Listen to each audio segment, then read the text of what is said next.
Hello সবাইকে, আজকে আমি তোমাদের ক্লাস 10-এর যে চ্যাপ্টার 8.4 অর্থাৎ পেজ নম্বর 121-এ হাইড্রোজেন সালফাইডের রাসায়নিক ধর্ম নিয়ে আলোচনা করব। তো রাসায়নিক ধর্মটা মানেই বুঝতে পারছো যে সেটা কীভাবে বিক্রিয়ায় অংশগ্রহণ করবে, কে বিক্রিয়ায় অংশগ্রহণ করবে, H2S হাইড্রোজেন সালফাইড। তো হাইড্রোজেন সালফাইড কার সাথে বিক্রিয়া করে কী উৎপন্ন করবে সেগুলো নিয়ে আলোচনা করব। আগের দিন আমরা আলোচনা করেছিলাম হাইড্রোজেন সালফাইড কীভাবে প্রস্তুত করা হয় এবং তার যে ভৌত ধর্ম সেগুলো নিয়ে আলোচনা করেছি। আজকে আমরা রাসায়নিক ধর্মটা দেখব। তো রাসায়নিক ধর্মতে প্রথম যেটা দেখব সেটা হচ্ছে অ্যাসিড ধর্ম, ঠিক আছে। অর্থাৎ হাইড্রোজেন সালফাইড মানে রাসায়নিক ধর্ম বলতে গেলে আমরা প্রথম যেটা দেখব সেটা হচ্ছে যে অ্যাসিড ধর্ম এবং ক্ষারের সাথে বিক্রিয়া। তো অ্যাসিড ধর্ম, এই যে H2S গ্যাস, এর ধর্মটা অ্যাসিড ধর্ম বা অ্যাসিডিটি মানে বেসিসিটি দেখাচ্ছে কেন বা এটা অ্যাসিড হচ্ছে কেন, তার কারণ হচ্ছে যে আমরা তো অ্যাসিড মানে কি জানি যে যদি আমি HCl দিই, HCl থেকে কি হয়, আমরা H+ পাই, সেই জন্য সেটা কি বলি, আমরা অ্যাসিড বলি, তাই তো। অর্থাৎ এখান থেকে আমি H+ পাই। তো অ্যাসিড ধর্ম দেখাচ্ছে কেন, আমরা কি জানি যে H2S হচ্ছে কি একটা দ্বিক্ষারীয় অ্যাসিড, তাই তো। কেন দ্বিক্ষারীয় অ্যাসিড, তার কারণটা কি, মানে দ্বিক্ষারীয় অ্যাসিডের কারণটা কি, বা আমি একে দ্বিক্ষারীয় অ্যাসিড বলছি বা কেন। তো হাইড্রোজেন সালফাইড সাধারণত জলের সাথে অর্থাৎ H2S জলীয় দ্রবণে কী হবে, জলের উপস্থিতিতে এটা একটা আয়ন উৎপন্ন করে, সেই আয়নটা কি হচ্ছে HS আয়ন উৎপন্ন করবে, ঠিক আছে।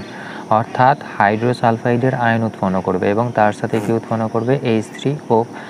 তো এখানে দেখো যে এখানে আমি যদি এভাবে লিখতাম যে H2S, ঠিক আছে, এটা ভেঙে গিয়ে কি তৈরি করছে, H+ প্লাস HS মাইনাস, এটাও হতে পারতো, তাই তো। এটা একটা হয়। তো এভাবেই কি তৈরি হচ্ছে, HS মাইনাস আয়ন তৈরি করছে, এখান থেকে দেখো যে H+ পাচ্ছি, তাই তো। তাহলে আমি H+ পেলাম। আর কি হয়, এই যে HS মাইনাস আয়নটা আছে, সেই HS মাইনাস আয়নটা অর্থাৎ আমার HS মাইনাস আয়নটা কি তৈরি করে, এটা আবার জলের সাথে বিক্রিয়া করে, ঠিক আছে, জলের সাথে বিক্রিয়া করে কি উৎপন্ন করবে, সালফাইড আয়ন উৎপন্ন করবে, ঠিক আছে। অর্থাৎ S- আয়ন উৎপন্ন করবে আর তার সাথে আমার H3O+ হাইড্রোনিয়াম আয়ন আমি পাবো, ঠিক আছে। তো এইখানে দেখো যে দুটো আয়ন উৎপন্ন হলো, একটা হচ্ছে কি HS- আয়ন আর একটা হচ্ছে কি সালফার আয়ন, হাইড্রোসালফাইড আয়ন এবং সালফাইড আয়ন উৎপন্ন হচ্ছে। তাহলে এখান থেকে আমি দুটো আয়ন পাচ্ছি, যার কারণে এটাকে আমরা কি বলছি, দ্বিক্ষারীয় অ্যাসিড বলছি, ঠিক আছে। অর্থাৎ দ্বিক্ষারীয় অ্যাসিড বলার কারণ কি, এখানে দুটো আয়নের জন্যই আমরা কি বলছি এটাকে দ্বিক্ষারীয় অ্যাসিড, ঠিক আছে, দ্বিক্ষারীয় অ্যাসিড। তাহলে পরীক্ষাতে যদি প্রশ্ন আসে যে দেখাও যে অ্যাসিড ধর্মটা, অর্থাৎ হাইড্রোজেন সালফাইডের অ্যাসিড ধর্ম বা আলমিক ধর্মের কারণটা কি, ঠিক আছে। তাহলে অ্যাসিড ধর্মের কারণ হচ্ছে কি, H2S জলীয় দ্রবণে বা জলের উপস্থিতিতে সেটা কি আয়ন উৎপন্ন করে, হাইড্রোসালফাইড আয়ন উৎপন্ন করে। অর্থাৎ এটা হচ্ছে কি আমি এখানে লিখে দিচ্ছি হাইড্রোসালফাইড আয়ন, ঠিক আছে, হাইড্রোসালফাইড আয়ন উৎপন্ন করবে। আর একটা হচ্ছে কি সালফাইড আয়ন উৎপন্ন করে, ঠিক আছে, সালফাইড আয়ন উৎপন্ন করে। যার কারণ হচ্ছে এই দুটো কারণের জন্য, অর্থাৎ দুটো আয়ন উৎপন্ন হওয়ার জন্যই এরা হচ্ছে কি দ্বিক্ষারীয় অ্যাসিড। অর্থাৎ অ্যাসিড ধর্মের কারণের মানে অ্যাসিড ধর্মের পিছনের যে কারণটা আছে সেটা হচ্ছে যে এই দুটো আয়ন উৎপন্ন হচ্ছে। তাহলে দেখো যে এই H2S আমি বলতে পারি যে এটা হচ্ছে কি অ্যাসিড ধর্ম দেখাচ্ছে। তো এই যে অ্যাসিড ধর্ম দেখাচ্ছে অর্থাৎ H2S ক্ষারের সাথে বিক্রিয়া করে কি উৎপন্ন করবে, তাহলে ক্ষারের সাথে বিক্রিয়া করে এরা সাধারণত কী উৎপন্ন করে, দুই ধরনের লবণ উৎপন্ন করে। অর্থাৎ আমার H2S, ঠিক আছে, প্লাস ক্ষার যদি বিক্রিয়া ঘটায় ক্ষারের সাথে, তাহলে এখান থেকে আমি কি পাবো, দুটো লবণ পাবো। একটা হচ্ছে কি হয় দুটো, মানে দুটো আয়ন উৎপন্ন হচ্ছে, তো তাহলে দুটো আয়ন উৎপন্ন হলে পরে অবশ্যই আমি দুটো লবণ পেতে পারি। কখনো কখনো আমি অ্যাসিড লবণও পেতে পারি, ঠিক আছে, অ্যাসিড লবণও উৎপন্ন করে। আবার কখনো কখনো কি উৎপন্ন করে, পশম লবণও উৎপন্ন করে, ঠিক আছে, পশম লবণ আমরা পাবো। তাহলে অ্যাসিড লবণ এবং পশম লবণ যে কোনো, অথবা যখন আমার ক্ষারের সাথে বিক্রিয়া হচ্ছে হয় অ্যাসিড লবণ বা পশম লবণ উৎপন্ন করবে। এবার ডিপেন্ড করছে আমি যে ক্ষারটা নিয়েছি সেটা কি নিয়েছি, ঠিক আছে। এবার ধরে নাও যে H2S আমি ক্ষার হিসাবে কী নিলাম, NaOH, KOH ইত্যাদি ইত্যাদি। তো আমি সোডিয়াম হাইড্রোক্সাইড নিলাম। তো সোডিয়াম হাইড্রোক্সাইড অর্থাৎ আমাদের কি উৎপন্ন হয়, বেস ক্ষারের সাথে যদি আমার কোনো অ্যাসিডের বিক্রিয়া ঘটে তাহলে সেখান থেকে আমরা কী পাই, লবণ উৎপন্ন হয় এবং তার সাথে জল উৎপন্ন হয়, তাই তো। অর্থাৎ লবণ প্লাস জল আমি পাবো। তাই H2S প্লাস সোডিয়াম হাইড্রোক্সাইড যদি আমি নিই, সোডিয়াম হাইড্রোক্সাইড, তাহলে এরা পরস্পরের সাথে বিক্রিয়া করে কি উৎপন্ন করবে, সোডিয়াম বাইসালফাইড আয়ন উৎপন্ন করবে, সোডিয়াম বাইসালফাইড লবণ উৎপন্ন করবে, ঠিক আছে। অর্থাৎ NaHS, এটাকে বলা হয় কি সোডিয়াম বাইসালফাইড, ঠিক আছে। তাহলে সোডিয়াম বাইসালফাইড লবণ উৎপন্ন করছে এবং তার সাথে কি উৎপন্ন হবে, জল উৎপন্ন হবে। তাহলে দেখো যে এই যে NaHS পেলাম, তো এখান থেকে আমার হাইড্রোজেনটা বেরিয়ে যেতে পারে, তাই তো। এটা কি একটা লবণ, তো তাহলে লবণ এখান থেকে আমার হাইড্রোজেনটা বেরিয়ে যেতে পারে, তার মানে কি এখানে প্রতিস্থাপনযোগ্য হাইড্রোজেন আছে। তাহলে আমরা জানি যে যে H+ দান করে সে কী হয়, অ্যাসিডের, মানে তার অ্যাসিডের চরিত্র থাকে, তাই তো। তাহলে এখানে এই যে লবণটা উৎপন্ন হলো সেখানে একটা হাইড্রোজেন উপস্থিত আছে, যেটা হচ্ছে কি প্রতিস্থাপনযোগ্য হাইড্রোজেন। তাহলে প্রতিস্থাপনযোগ্য হাইড্রোজেনের উপস্থিতির জন্য এখানে আমার যে লবণটা উৎপন্ন হচ্ছে সেটা কি হবে, অ্যাসিড লবণ উৎপন্ন হবে, তাই তো। তাহলে আমি বলতে পারি যে এই যে লবণটা উৎপন্ন হলো সেটা কি হচ্ছে, অ্যাসিড লবণ। কেন অ্যাসিড লবণ, তার কারণ হচ্ছে যে এর কাছে কি আছে, প্রতিস্থাপনযোগ্য হাইড্রোজেন আছে। তাহলে প্রতিস্থাপনযোগ্য হাইড্রোজেন উপস্থিতির জন্য এটাকে আমরা কি বলছি, অ্যাসিড লবণ বলছি, ঠিক আছে। তাহলে অ্যাসিড লবণ এখানে উৎপন্ন হলো, H2S যখন ক্ষারের সাথে বিক্রিয়া করছে তখন কি উৎপন্ন হচ্ছে, অ্যাসিড লবণ উৎপন্ন হচ্ছে। আর কি হয় যদি আমি এখানে এর পরিমাণটা বাড়িয়ে দিই, ঠিক আছে, অর্থাৎ এই যে ক্ষারটা আমি নিয়েছি সেই ক্ষারের পরিমাণটা যদি আমি বাড়িয়ে দিই তখন কি উৎপন্ন করবে, পোষম লবণ উৎপন্ন করবে, ঠিক আছে। পোষম লবণ অর্থাৎ H2S প্লাস 2NaOH যদি বিক্রিয়া করে তাহলে কি উৎপন্ন করবে, Na2S উৎপন্ন করবে। Na2 আমি নিচে লিখে দিচ্ছি, H2S প্লাস 2NaOH এটা পরস্পরের সাথে বিক্রিয়া করে কি উৎপন্ন করবে, Na2S প্লাস 2H2O জল উৎপন্ন করবে। তো এই যে লবণটা পাচ্ছি এখানে দেখো যে এই যে লবণটা হচ্ছে কি পোষম লবণ, ঠিক আছে, পোষম লবণ। তো পোষম লবণ কীভাবে উৎপন্ন হচ্ছে তাহলে বুঝতে পারছো। এখানে আমি কি করলাম, যে ক্ষারটা নিয়েছি সেই ক্ষারের পরিমাণটা, অর্থাৎ কী করা হয়েছে, ক্ষারের পরিমাণটা যদি বেশি নেওয়া হয় তাহলে যেটা উৎপন্ন হবে সেটা হচ্ছে কি পোষম লবণ উৎপন্ন হবে এবং তার সাথে আমি কিছু পাবো, জল পাবো, ঠিক আছে। তো এখানে দেখো যে এখানে আমি অ্যাসিড লবণ কেন বললাম, তার কারণ হচ্ছে যে প্রতিস্থাপনযোগ্য হাইড্রোজেন আছে কিন্তু এখানে আমার প্রতিস্থাপনযোগ্য হাইড্রোজেন নাই, সেই জন্য এটা কি হচ্ছে, পোষম লবণ উৎপন্ন হচ্ছে। অর্থাৎ সালফারের ক্ষেত্রে আয়ন কত হয়, -2, তাই তো। অর্থাৎ এর যে মানে আয়নটা পাবো সেটা হচ্ছে কি -2 আয়ন, আর সোডিয়ামের ক্ষেত্রে +1 আয়ন। এখানে দুটো আছে তার মানে কি 1 × 2, তাহলে দুটোকে যোগ করলে পরে আমি কি পাবো, 0 পাবো। অর্থাৎ এটা হচ্ছে কি পোষম লবণ উৎপন্ন হচ্ছে, ঠিক আছে। তো আশা করি বুঝতে পেরেছি। তো পোষম লবণ উৎপন্ন হচ্ছে যখন আমি ক্ষারের পরিমাণটা বেশি নিচ্ছি। তাহলে এটার নামটা কি, এটার নাম হচ্ছে সোডিয়াম সালফাইড, ঠিক আছে। অর্থাৎ এটা হচ্ছে কি সোডিয়াম বাইসালফাইড আর এটা হচ্ছে কি সোডিয়াম সালফাইড আয়ন উৎপন্ন করবে। তাহলে সালফাইড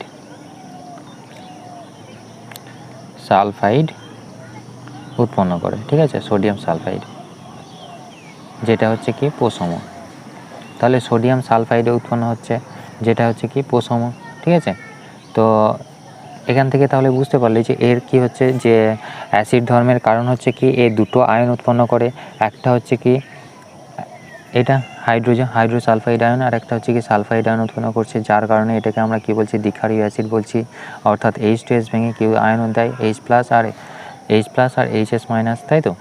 তাহলে এখান থেকে আমি কি দেখতে পেলাম, যখন ক্ষারের সাথে বিক্রিয়া করছে সেটা কি উৎপন্ন করছে, হয় অ্যাসিড লবণ উৎপন্ন করতে পারবে বা অথবা পোষম লবণ উৎপন্ন করে, তাই তো। অর্থাৎ আমি অ্যাসিড প্লাস ক্ষারের সাথে বিক্রিয়া করে আমি কি পাই, লবণ প্লাস জল পাই। তো যখন লবণ উৎপন্ন হচ্ছে সেই লবণটা অ্যাসিড লবণ উৎপন্ন হতে পারে, আবার কখনো কখনো পোষম লবণ উৎপন্ন হয়। এরপরে দেখবো যে দ্রাহ্যতা, ঠিক আছে, অর্থাৎ এটা কি পড়ে, ঠিক আছে, বা অক্সিজেনের সাথে বিক্রিয়া। তাহলে অক্সিজেনের সাথে বিক্রিয়া এটা দেখব। তাহলে এটা গেল আমাদের। তাহলে এখান থেকে যে সবথেকে গুরুত্বপূর্ণ প্রশ্নটা আসে সেটা হচ্ছে কি, H2S গ্যাসের জলীয় দ্রবণ আলমিক ধর্মের কারণ কি, ঠিক আছে। তো এটা এভাবে করবে। এরপরে হচ্ছে যে মানে দাহ্যতা বা সেটা অক্সিজেনের সাথে বিক্রিয়া। তো H2S অক্সিজেনের সাথে বিক্রিয়া করে কি উৎপন্ন করে, H2S সাধারণত অক্সিজেনের সাথে বিক্রিয়া করে সালফার উৎপন্ন করে, ঠিক আছে। অর্থাৎ এখান থেকে আমি কী পাবো, 2H2O + S। তো এখানে আমি যদি ব্যালেন্স করি তাহলে এটা হয়ে যাবে 2 আর এটা হবে 2। তাহলে এখানে সালফার উৎপন্ন হবে, ঠিক আছে। অর্থাৎ অক্সিজেনের পরিমাণটা, আমি অক্সিজেন যদি সালফারের মধ্যে দিয়ে যায়, সালফারটা কি হচ্ছে, সালফার কিন্তু নিজে পুড়ে যায়, ঠিক আছে, অন্য পদার্থকে পুড়তে সহায়তা করে না, মানে কি দহনের সহায়তা করে না, নিজেই কি হয়, দাহ্য, ঠিক আছে, দাহ্য হয়, আর দহনের সহায়তা করে না। তো দহনের সহায়তা না করার জন্যই কি হচ্ছে, সহায়তা করে না। তো নিচে দাহ্য হওয়ার জন্য যখনই এর মধ্যে দিয়ে আমি অক্সিজেন চালনা করব বা অক্সিজেনের উপস্থিতিতে এটা যখন জ্বলতে থাকবে তখন সেটা থেকে আমরা কী পাবো, সালফার পাবো। ঠিক আছে, অর্থাৎ এটা হচ্ছে কি জলীয় বাষ্প এবং সালফার উৎপন্ন হবে। স্বাভাবিকভাবেই আমরা কী জানি, আমরা জানি যে কোনো জিনিস যদি জ্বলে সেখান থেকে আমাদের কী উৎপন্ন হয়, মানে জলীয় বাষ্প উৎপন্ন হয়। অর্থাৎ আমি যদি মানে জলকে যদি পোড়াই তাহলে সেটা থেকে আমার কী উৎপন্ন হবে, জলীয় বাষ্প সৃষ্টি হবে। তাহলে অক্সিজেনের পরিমাণটা যদি কম থাকে তাহলে কী পাবো, আমি সালফার আয়ন পাবো। এবার অক্সিজেনের মাত্রাটা যদি আমি এক্সেস করে দিই, ঠিক আছে, তাহলে এক্সেস করলে পরে বা বেশি করে দিলে পরে তাহলে কী উৎপন্ন হবে। তাহলে এখানে দেখো যে যদি আমি এই মানে অক্সিজেনের পরিমাণটা যদি বাড়িয়ে দাও তাহলে কী উৎপন্ন হবে, H2S প্লাস অক্সিজেন। ঠিক আছে, এটা কি নিচ্ছি আমি, এক্সিস পয়েন্টে নিচ্ছি, অর্থাৎ বেশি পরিমাণে নিচ্ছি। তো এখান থেকে কী উৎপন্ন হবে, সালফার ডাইঅক্সাইড উৎপন্ন হবে, SO2 প্লাস এই জল উৎপন্ন হবে। ঠিক আছে, অর্থাৎ জলীয় বাষ্প। তো এখানে আমার কী উৎপন্ন হচ্ছে, এখানে যখন আমি অক্সিজেন কম নিলাম তখন কী উৎপন্ন হচ্ছে, সালফার উৎপন্ন হচ্ছে, কিন্তু এখানে সালফার ডাইঅক্সাইড উৎপন্ন হচ্ছে। তো সালফার ডাইঅক্সাইড উৎপন্ন হচ্ছে কেন উৎপন্ন হচ্ছে, কারণ অতিরিক্ত অক্সিজেন পেয়ে যাচ্ছে। ঠিক আছে, তাহলে এখানে আমার অক্সিজেনের মাত্রাটা মানে পরিমাণটা কী হবে, বেশি নিচ্ছি। তাহলে এখানে আমি 3 অণু নিলাম, আর এটা হচ্ছে কি 2, তাহলে এটা করলে পরে আমার কী হবে 2, আর এটা হচ্ছে কি 2। ঠিক আছে, তাহলে 4টে 4টে। ঠিক আছে, তাহলে এটা থেকে আমি কি পাচ্ছি, দেখো এটা থেকে আমার কি হচ্ছে, যে সালফার ডাইঅক্সাইড উৎপন্ন হচ্ছে। তো এই যে অক্সিজেনের উপস্থিতিতে বা অক্সিজেনের সাথে বিক্রিয়ায় সালফার ডাইঅক্সাইড উৎপন্ন হচ্ছে, তাই তো। তাহলে এখান থেকে সালফার থেকে এই যে সালফার ডাইঅক্সাইড উৎপন্ন হলো, বা এখান থেকে আমার সালফার থেকে সালফার উৎপন্ন হচ্ছে। তো এগুলো কি, দেখো হাইড্রোজেন বেরিয়ে যাচ্ছে, দিয়ে কী হচ্ছে, সালফার উৎপন্ন হচ্ছে, অর্থাৎ এখানে আমাদের কী ঘটছে, জারণ ঘটছে। তো এইটাতে আমাদের কী হচ্ছে, সেফ জারণ ঘটছে। ঠিক আছে, তো এভাবে এখানে আমার একটা প্রশ্ন আছে, যেটা হচ্ছে যে মানে এটা কি, এটা হচ্ছে কি কোলোডীয় সালফার। ঠিক আছে, কোলোডীয় সালফার। তো কোলোডীয় সালফারের জন্যই, অর্থাৎ এটার জন্যই, যার কারণে কি হচ্ছে, যদি আমি H2Sকে খালি মানে খোলা বাতাসের মধ্যে রেখে দিই, তাহলে খোলা বাতাসের মধ্যে রাখলে পরে এটা কি হয়ে যাবে, ঘোলাটে হয়ে যাবে। ঠিক আছে, ঘোলাটে হয়ে যায়। তো তোমাকে জিজ্ঞেস করতে পারে যে ঘোলাটে হওয়ার কারণ হচ্ছে কি, তার কারণ হচ্ছে যে এই কোলোডীয় সালফার। ঠিক আছে, কোলোডীয় সালফারের উপস্থিতির জন্য, অর্থাৎ এটা অক্সিজেনের সাথে বিক্রিয়া করে কি উৎপন্ন করে, কোলোডীয় সালফার উৎপন্ন করে। এই কোলোডীয় সালফারটাই হচ্ছে কি মানে কারণ, কিসের কারণ, খোলা বাতাসে যদি H2S গ্যাসকে রাখি তাহলে সেটা ঘোলাটে হয়ে যাওয়ার কারণ। ঠিক আছে, তো এটা গেল, অর্থাৎ এই যে H2S এটাকে যখন খোলা বাতাসে অর্থাৎ দাহ্য হলে পরে কোন শিখায় জ্বলবে, তাই তো, লাল, নীল বা কিসে জ্বলবে, তাহলে এটা সাধারণত কীভাবে জ্বলে, এটা হচ্ছে কি নীল শিখায় জ্বলতে থাকবে। অর্থাৎ এটা অক্সিজেনের উপস্থিতিতে কী হবে, নীল শিখায় জ্বলতে থাকবে। ঠিক আছে, তো আশা করি বুঝতে পেরেছ যে অক্সিজেনের সাথে কীভাবে বিক্রিয়া করছে। অক্সিজেনের সাথে বিক্রিয়া করছে, যখন অক্সিজেনের পরিমাণটা কম থাকছে তখন কী উৎপন্ন হচ্ছে, কোলোডীয় সালফার উৎপন্ন হচ্ছে। এই কোলোডীয় সালফারটা হচ্ছে কি ঘোলাটে হয়ে যাওয়ার কারণ H2S। তারপরে যদি আমি বেশি মাত্রায় নিই অক্সিজেনের পরিমাণটা, তাহলে কী উৎপন্ন হচ্ছে, সালফার ডাইঅক্সাইড উৎপন্ন হচ্ছে এবং জলীয় বাষ্প তৈরি হচ্ছে। তাহলে জলীয় বাষ্প এবং সালফার ডাইঅক্সাইড উৎপন্ন হচ্ছে। এটা গেল আমাদের জারণ ধর্ম বা দাহ্যতা বা অক্সিজেনের সাথে বিক্রিয়া। এরপরে হচ্ছে বিজারণ ধর্ম। ঠিক আছে, বিজারণ ধর্ম। তাহলে এখান থেকে আমাদের কী প্রশ্ন আসবে, বিজারণ ধর্মের বিক্রিয়া একটা লিখতে বলবে হয়তো। ঠিক আছে, তাহলে বিজারণ ধর্ম বলতে গেলে এই যে আমরা H2S পাচ্ছি, ঠিক আছে, H2S হচ্ছে কি একটা শক্তিশালী মানে বিজারক পদার্থ। ঠিক আছে, শক্তিশালী একটা বিজারক পদার্থ। তাহলে এটা হচ্ছে কি বিজারক পদার্থ, বিজারক পদার্থ। তো বিজারক পদার্থ হওয়ার জন্য এ কী হবে, নিজে জারিত হয়ে যাবে। ঠিক আছে, নিজে জারিত হয়ে যাবে। আর অন্য একটা যে কোনো একটা মানে যদি আমি দ্রবণ নিই, ঠিক আছে, অর্থাৎ এক ধরনের ওই যে পটাশিয়াম ডাইক্রোমেটের একটা লবণ নিলে পরে সেটা যদি আমি মানে কি করবে সেটা, অর্থাৎ আমি নিলাম কি K2Cr2O7। ঠিক আছে, এটা হচ্ছে কি একটা তীব্র জারক পদার্থ। ঠিক আছে, এটা হচ্ছে কি একটা জারক পদার্থ। তাহলে H2S বিজারক পদার্থ, এর কী হবে, নিজে জারিত হবে, আর এটা কী হবে, নিজে বিজারিত হবে। ঠিক আছে, বিজারিত। তাহলে বিজারিত হয়ে কী উৎপন্ন করবে সেটা যদি আমরা দেখি, এরা পরস্পরের সঙ্গে বিক্রিয়া করে কী উৎপন্ন হবে, দেখো K2Cr2O7 plus H2SO4 plus H2S, এরা পরস্পরের সাথে বিক্রিয়া করে কী উৎপন্ন করবে, K2SO4 Cr2SO4 হোল 3 প্লাস জল প্লাস সালফার উৎপন্ন করবে। ঠিক আছে, তো এখান থেকে আমার কী উৎপন্ন হচ্ছে, সালফার উৎপন্ন হচ্ছে। ঠিক আছে, তো এই যে সালফার উৎপন্ন হলো, তাহলে এখানে কী হচ্ছে, দেখো H2S থেকে কী হচ্ছে, সালফার উৎপন্ন হচ্ছে। তাহলে এটা কি একটা বিজারণ ধর্ম, অর্থাৎ সে কী হচ্ছে, জারিত হয়ে যাচ্ছে। এবং এখান থেকে আমার কী উৎপন্ন হচ্ছে, দেখো সোডিয়াম মানে সরি পটাশিয়াম যেটা আছে, অর্থাৎ এই যে পটাশিয়াম ডাইক্রোমেটটা আছে সেটা কি উৎপন্ন করছে এখানে ক্রোমিক সালফেট উৎপন্ন করছে, তাই তো, ক্রোমিক সালফেট সবুজ বর্ণের। তো এই কারণে এটা হচ্ছে কি একটা বিজারণ ধর্ম। তাহলে এখান থেকে আমার কি উৎপন্ন হচ্ছে, H2Sটা সালফারে পরিণত হয়ে যাচ্ছে। তাহলে কমলা বর্ণে যদি আমার কি হয় পটাশিয়াম অর্থাৎ আলমিক পটাশিয়াম ডাইক্রোমেটের দ্রবণে যদি আমি কি করি আলমিক, এটা হচ্ছে কি অ্যাসিড মিশ্রিত রয়েছে, তার মানে কি এই যে পটাশিয়াম ডাইক্রোমেটটা নিয়েছি সেটার কি দ্রবণ, আলমিক দ্রবণ। সেই আলমিক দ্রবণের মধ্যে দিয়ে যদি আমি হাইড্রোজেন সালফাইডকে চালনা করি বা বিজারিত করে চালনা করি, তাহলে কি হবে, হাইড্রোজেন সালফাইড বিজারিত হয়ে সবুজ বর্ণের কি উৎপন্ন করবে, ক্রোমিক সালফেট উৎপন্ন করবে। ঠিক আছে, ক্রোমিক সালফেট লবণ উৎপন্ন করবে এবং নিচে জারিত হয়ে কি উৎপন্ন করবে, এই যে সালফার উৎপন্ন হবে, অর্থাৎ হলুদ সালফার, এর যে কালারটা হবে সেটা হবে কি হলুদ সালফার। ঠিক আছে, হলুদ কালার উৎপন্ন হবে। তাহলে এটা কি হচ্ছে, এটা হচ্ছে কি ক্রোমিক সালফেট, ক্রোমিক সালফেট।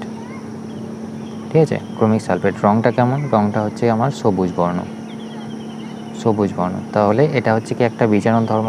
কার বিজারণ ধর্ম, H2S এর বিজারণ ধর্ম। তাহলে বিজারণ ধর্ম বলতে গেলে আমি কি বলবো, H2S নেব এবং পটাশিয়াম ডাইক্রোমেটের অ্যাসিড সলিউশন নেব। অ্যাসিড সলিউশনের মধ্যে আমি যদি চালনা করি কীকে, হাইড্রোজেন সালফাইডকে, তাহলে সেটা থেকে আমি কি পাবো, সবুজ বর্ণের ক্রোমিক সালফেট পাবো এবং তার সাথে হলুদ বর্ণের সালফার উৎপন্ন হবে। ঠিক আছে, এরপরে যেটা দেখবো সেটা হচ্ছে যে অধক্ষেপ সংক্রান্ত বিক্রিয়া। অর্থাৎ অধক্ষেপ বলতে গেলে আলমিক বা ক্ষারীয় বা পশম মাধ্যমে কি হয়, ধাতব লবণ জলীয় দ্রবণের সঙ্গে, অর্থাৎ ধাতব লবণের যদি আমি জলীয় দ্রবণ নিই, সেই জলীয় দ্রবণের সাথে হাইড্রোজেন সালফাইড বিক্রিয়া করে কি উৎপন্ন করবে, অর্থাৎ কীভাবে কী উৎপন্ন হবে সেগুলো দেখব। তো আমি প্রথমে যদি আমি সিলভার নিয়ে নিই, ঠিক আছে, বা রূপোর সংকেত হচ্ছে কি Ag। ঠিক আছে, তো সিলভার নাইট্রেটের যদি জলীয় দ্রবণ নিই, ঠিক আছে, সিলভার নাইট্রেট বলতে গেলে AgNO3। ঠিক আছে, তো সিলভার নাইট্রেটের জলীয় দ্রবণ, এটা এর মধ্য দিয়ে যখন H2S গ্যাস চালনা করা হবে জলীয় দ্রবণের মধ্যে, তো এরা পরস্পরের সাথে বিক্রিয়া করে কি উৎপন্ন করবে, যে ধাতুটা নিয়েছি সিলভার ধাতু, সেই সিলভার ধাতুর লবণ উৎপন্ন করবে। ঠিক আছে, অর্থাৎ সালফাইডের যে সালফাইড লবণ উৎপন্ন হবে। তো ধাতব লবণ উৎপন্ন হচ্ছে এখানে, দেখো যে সালফাইডের অধক্ষেপ পড়বে। তাহলে AgNO3 এটা কি হচ্ছে, এটা হচ্ছে কি ধাতব লবণ, তাই তো, ধাতব লবণ। তাহলে ধাতব লবণের সাথে H2S বিক্রিয়া করে কি উৎপন্ন করবে, সালফাইডের, অর্থাৎ ধাতব সালফাইড উৎপন্ন করবে জলীয় দ্রবণে। ঠিক আছে, ধাতব সালফাইড উৎপন্ন করবে অর্থাৎ Ag2S উৎপন্ন করবে।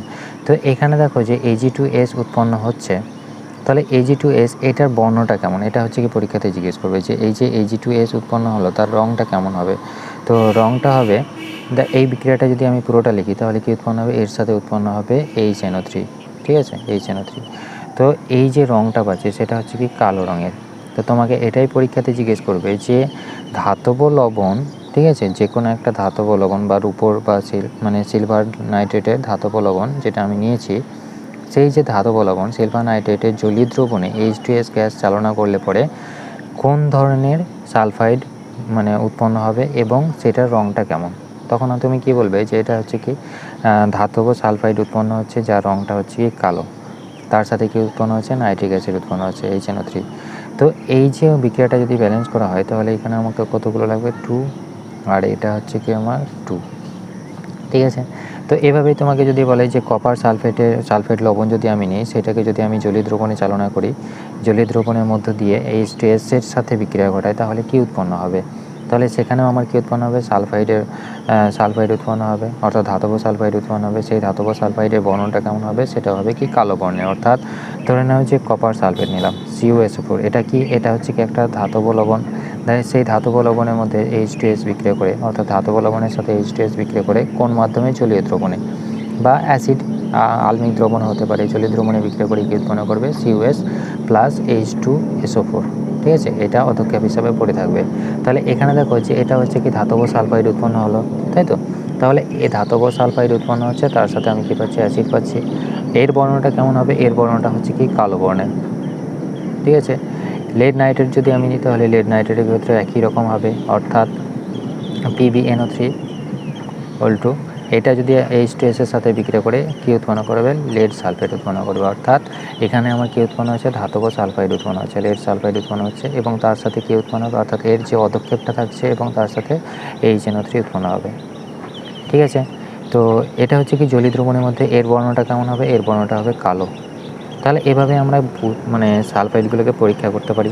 ঠিক আছে, কালো বর্ণের উৎপন্ন হবে। তাহলে এখানে তোমাকে বলবে যে যদি আমি কপার সালফেট অর্থাৎ ধাতব লবণ H2S এর সঙ্গে বিক্রিয়া করে জলীয় দ্রবণে বিক্রিয়া করে কোন বর্ণের সালফাইড উৎপন্ন করে, তখন কি বলবে? যে কালো বর্ণের কপার সালফাইড উৎপন্ন করবে। তো আশা করি বুঝতে পেরেছো। এরপরে হচ্ছে যেটা লাস্ট আমাদের, সেটা হচ্ছে যে সোডিয়াম নাইট্রোক্লোরাইডের সঙ্গে বিক্রিয়া, অর্থাৎ সোডিয়াম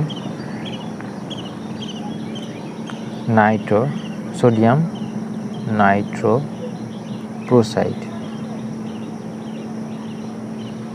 সোডিয়াম নাইট্রোক্লোরাইডের সংকেতটা কি? সোডিয়াম নাইট্রোক্লোরাইডের সংকেত হচ্ছে Na2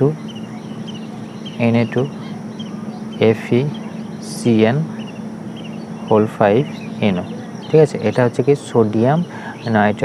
সোডিয়াম নাইট্রোক্লোরাইডের সংকেত। ঠিক আছে, তো এই যে সোডিয়াম নাইট্রোক্লোরাইড আছে, সেই সোডিয়াম নাইট্রোক্লোরাইডটা মানে H2S আমরা কি জানি? আমরা পেয়েছিলাম কি যে হাইড্রোজেন সালফাইড গ্যাস NaOH এর সাথে যখন বিক্রিয়া করছে সেটা কি উৎপন্ন করে? H2S তৈরি করে, তাই তো?